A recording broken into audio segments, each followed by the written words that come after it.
En Chachareo Digital nos encanta hablar de los temas de actualidad, los temas que están más de moda y los temas que podrían ser muy útiles para todas las personas que nos escuchan y que nos siguen a través de las diferentes redes.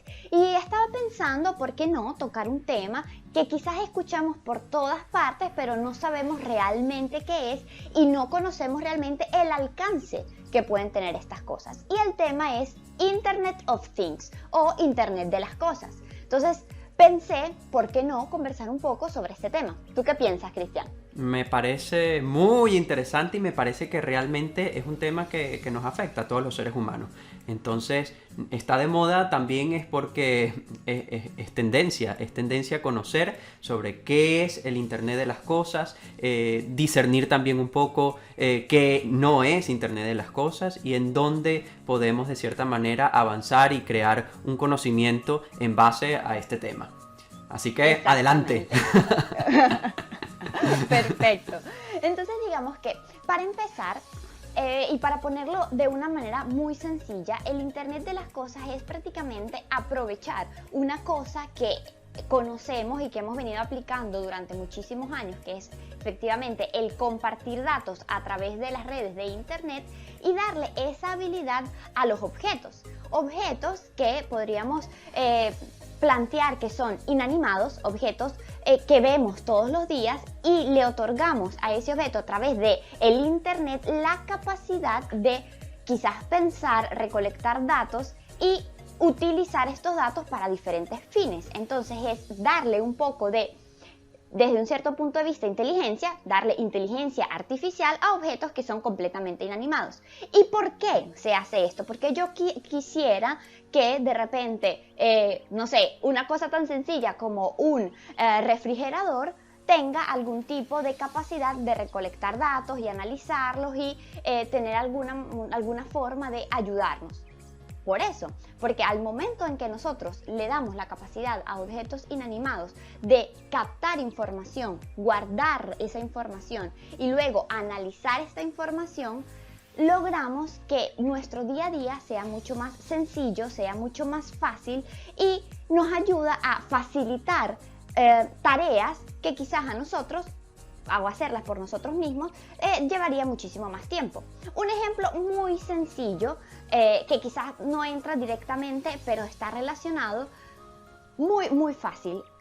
El día de ayer, cuando no había todas estas herramientas, las cosas que hacíamos, las cosas de trabajo, las teníamos que anotar en una agenda con una hora y revisar esa agenda cada tanto para entender cuándo teníamos que hacer una cosa y cuándo no la teníamos que hacer. Hoy por hoy, con un celular que simplemente ponemos un recordatorio, nos dice cuándo tenemos que hacer algo, cuándo no lo tenemos que hacer y esto digamos que es una manera muy sencilla y muy fácil de entender un poquito más en dónde está el Internet of Things.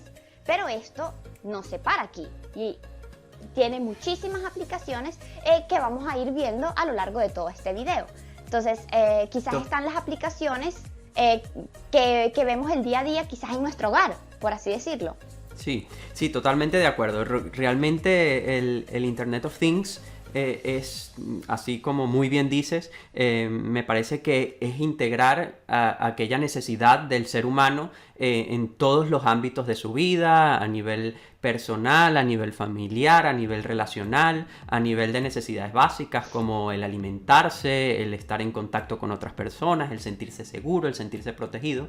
Todas estas necesidades vitales del ser humano basales, el ser humano a través de su inteligencia natural ha creado sustituciones, que son los dispositivos de lo que hemos venido conversando, sustituciones otorgándole a estos dispositivos, a estos bienes inanimados, a estos objetos, una capacidad intelectual artificial, porque evidentemente son cosas, son máquinas, les da una inteligencia tal a través de la incorporación de datos y la transmisión de datos y la conexión a la nube para lograr satisfacer esas necesidades vitales del ser humano y hacer más eficiente de cierta forma la cotidianidad de nuestra vida.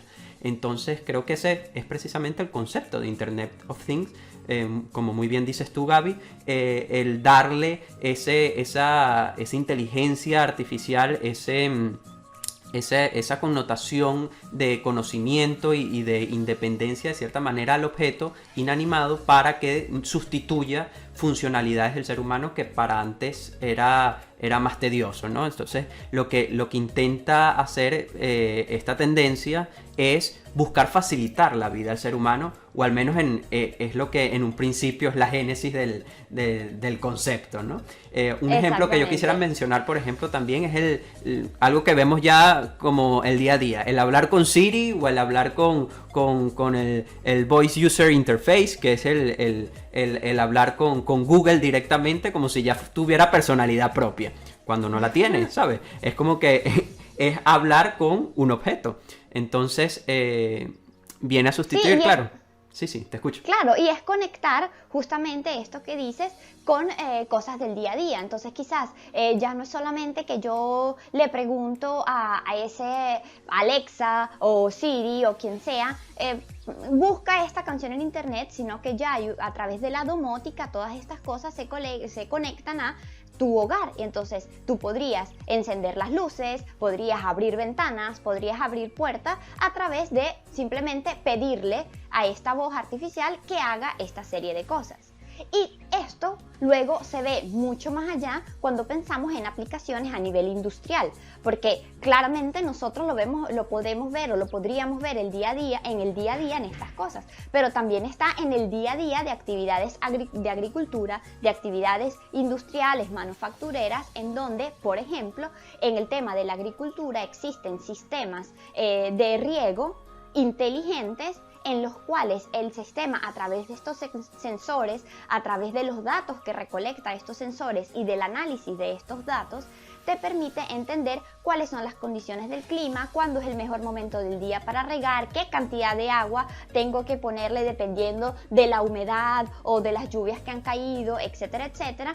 Y entonces de esta manera se conecta esa inteligencia artificial que se le da a las cosas a actividades de agricultura, actividades económicas. En la industria manufacturera existen también muchísimos casos en donde los procesos de creación de ciertos productos se ven optimizados a través de efectivamente la recolección y el análisis de los datos a través del Internet of Things.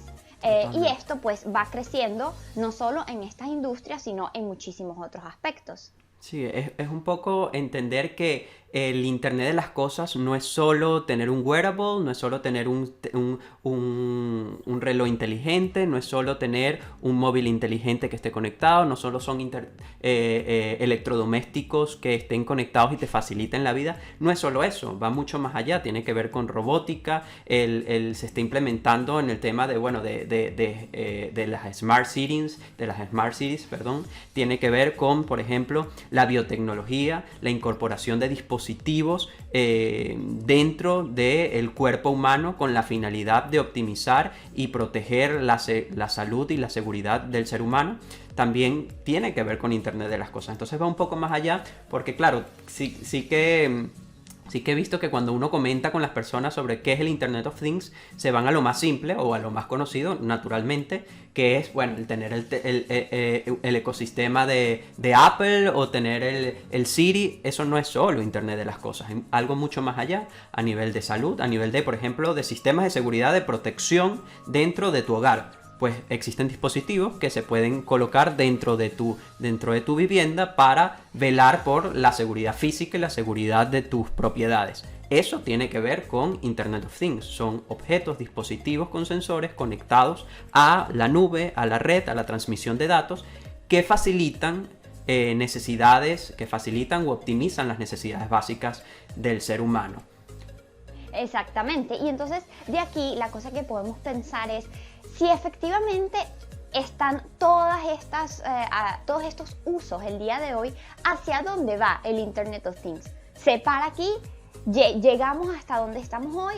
¿O la tendencia es que va a seguir absorbiendo nuevas industrias, nuevos aspectos de la vida? Y la verdad es que la respuesta es que sí, va a empezar a crecer, va a continuar a crecer y a a ser muy importante no solo en todos estos ámbitos de lo que hemos hablado ya durante el video, sino que la idea es que siga creciendo, va a ser mucho más importante. Hoy por hoy existen muchísimos proyectos de ciudades inteligentes, Smart Cities, en donde se lleva el Internet de las cosas a un nuevo nivel, a un nivel muchísimo más amplio, en donde la idea es optimizar la vida no solo de la persona o de una industria, sino de todos los ámbitos y de todos los elementos que hacen parte de una ciudad. Pero incluso hay muchísimas otras cosas de las cuales se están hablando.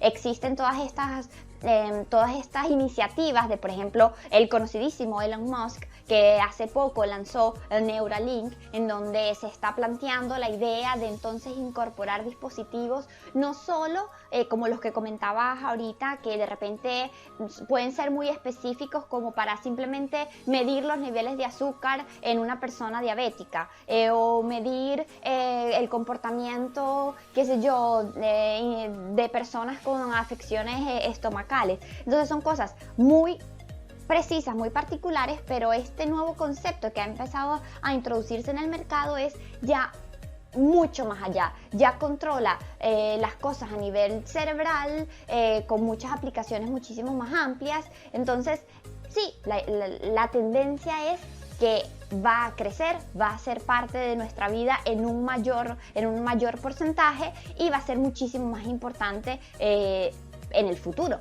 Claro, y dentro de toda esta maravilla que representa el Internet de las cosas, no se nos puede olvidar que se está colocando de forma artificial de cierta manera un intermediario en la relación de los seres humanos. Normalmente, y hasta hace poco, hasta la existencia de estos dispositivos, siempre la relación natural había sido humano-humano. Entonces ahora el ser humano, a través de su inteligencia natural, ha creado un nuevo vínculo, que es la relación humano-máquina. Entonces, claro, dentro de toda la maravilla también existen excepciones, y cómo ahora se están presentando también ciertas distorsiones o conflictos incluso en este vínculo que se genera entre la relación humano-máquina, incluso la relación máquina-máquina, y todo lo que esto puede involucrar. Concretamente en tema de ley de protección de datos, en tema de derecho a la intimidad, en tema de seguridad y ciberseguridad. Son muchos aspectos en los cuales puede verse vulnerado las necesidades del ser humano. Por ejemplo, la sustitución de los puestos de trabajo. ¿Por qué? Porque ahora hay máquinas que pueden hacer el trabajo que antes hacían ser humanos. ¿Qué hacemos con esto? Creo que estos son aspectos que podríamos valorar y seguir analizando en próximas conversaciones y chachareos digitales.